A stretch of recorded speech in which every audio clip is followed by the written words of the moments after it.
We'll now take you back to Mbali in Pietermaritzburg, where 10 members of the Memela family were killed in the early hours of this morning. Karinda Jagmahan is in Mbali and joins us now. Karinda, good to catch up with you again. Speak to us about if there have been any developments since our last conversation earlier. Certainly, Hugo, good morning to you. Well, at this point, a mortuary van has come through. It's quite a large van, almost a truck essentially, that has come through. And it's just went further into the house now, so you might not see it right now, but it was here minutes ago, and it will essentially, the 10 bodies, the bodies of the deceased, will be removed from the house and placed into this mortuary van and taken to the local morgues for further investigations. At this point, I'm surrounded by some community members, trying to ask about the level of crime here. And what I've noticed is that the community of Mbali knows that crime is rapidly increasing in this area, and they're very much concerned about that.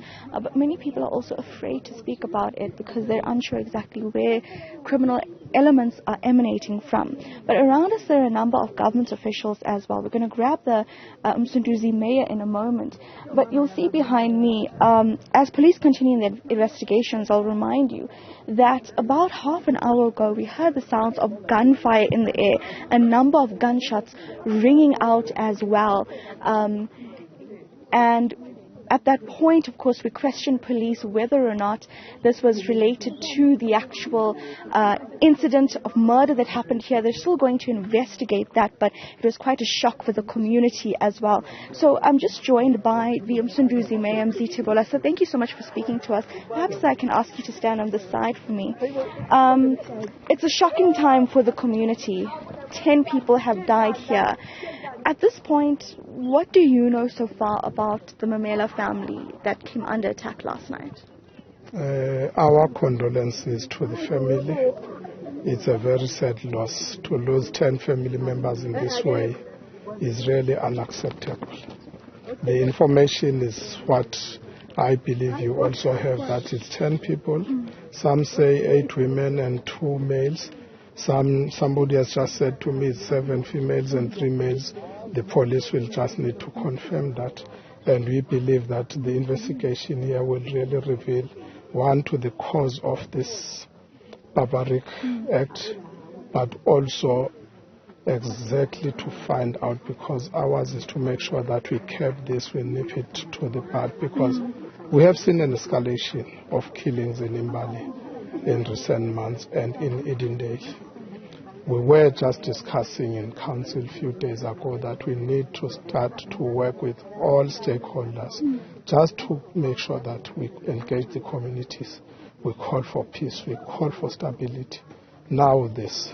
We will be engaging, of course, everybody, but I think what we will also be saying to the minister, we need to look at the capacity of the police station around here.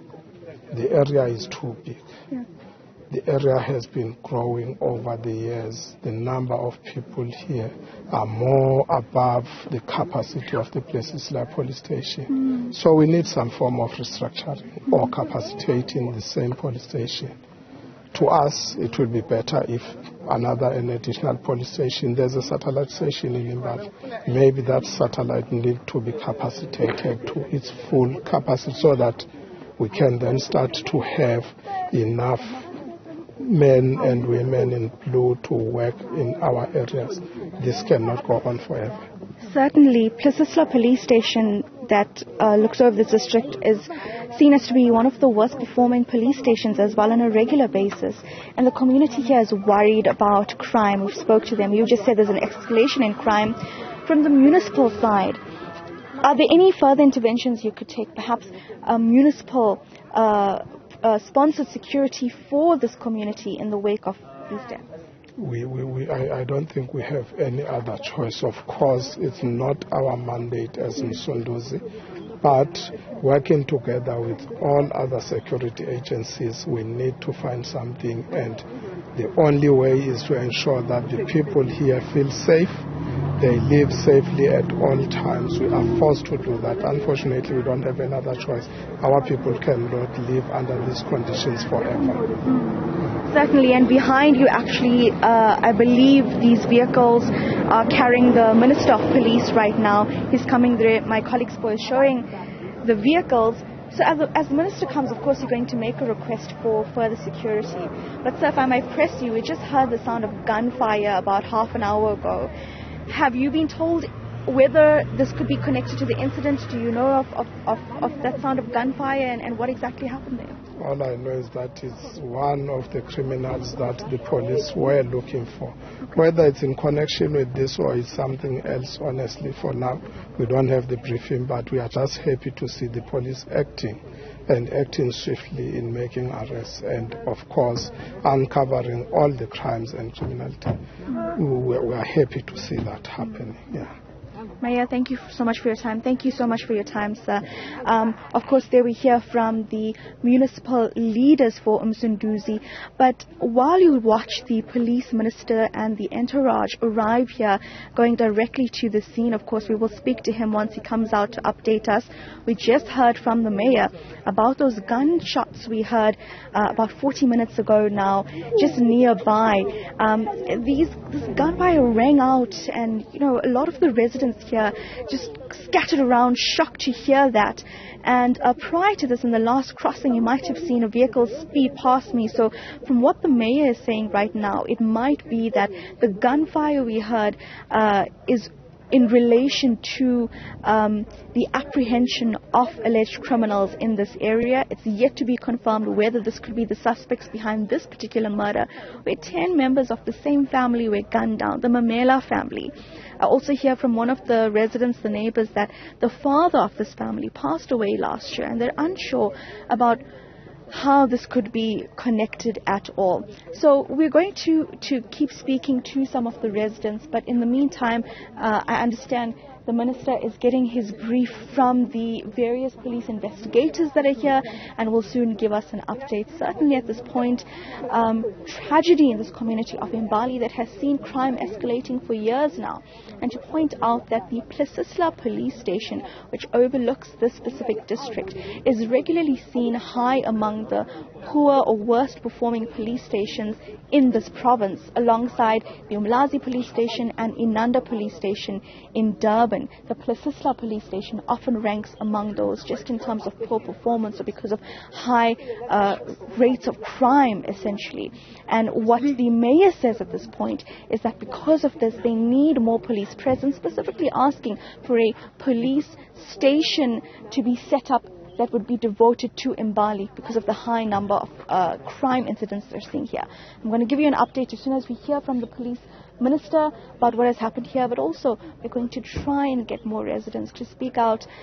At this point, as they're around us, they're very scared about what has happened and fear that if they are seen on camera, they might come under attack as well. So certainly crime and issues of security and safety are intense or high here for this community. Just a quick recap before we let you go. So what we know is that 10 family members were shot and killed this morning, and that the mortuary van, you say, has just driven in moments ago. So actually those bodies have not left the scene of this morning's incident. Certainly, yes. It was a mortuary van, but in fact we can describe it as a truck almost, quite a large vehicle.